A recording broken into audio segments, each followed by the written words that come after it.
Well, I was diagnosed with Asperger's, which is a form of autism, when I was 10, so I've had it all the way from year 5. And although I feel really glad and lucky to have it, and I look upon it as a positive, there has been quite a number of challenges, especially at school.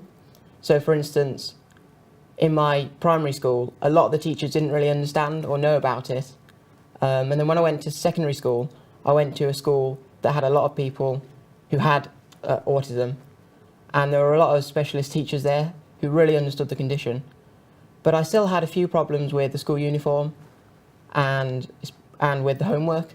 But the school uniform was probably one of my biggest problems because I like to wear bright and colourful clothes. Yeah, well, I can see from what you're wearing now. So is that one way how you express yourself and embrace it then? It is, I think. It's something I've always done. I've always been bright and colourful.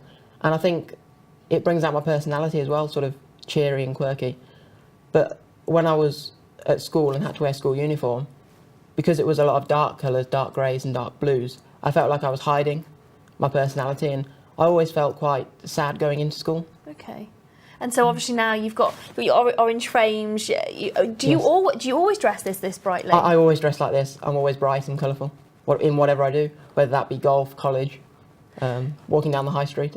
And so you use colourful clothing as a way of embracing it.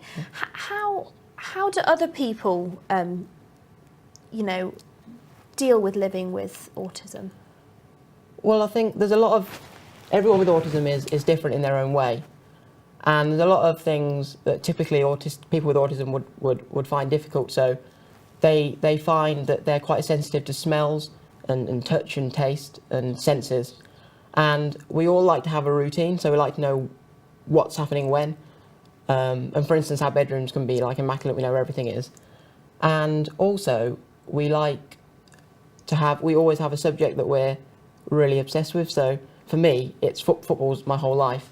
And for a lot of my friends, I've got friends who are obsessed with things like trains, motorways, and even I've got a friend who's obsessed with bins, which is quite a unique thing.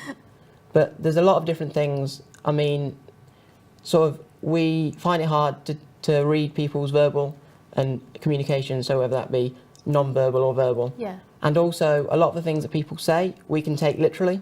So for instance, things like a piece of cake, we're sitting there thinking, well, where's the cake? Yeah. So we find that quite difficult as well. I mean, you said you were diagnosed at the age of 10. Did you always know that you're a bit different? Well, I've always had it since I was born, Yeah. because it's not something that you sort of develop. It's something that's always Yeah. there.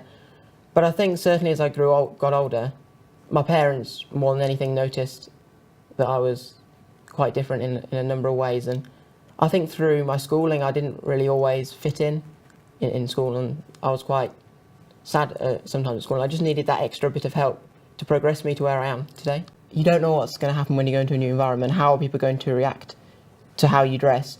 But from my own personal experiences, everyone's reacted quite positively and been quite friendly towards me and how I dress. And a lot of my teachers from my secondary school were always like, oh, I wonder what he's going to dress in today, and were quite pleased and quite brightened by what I wear.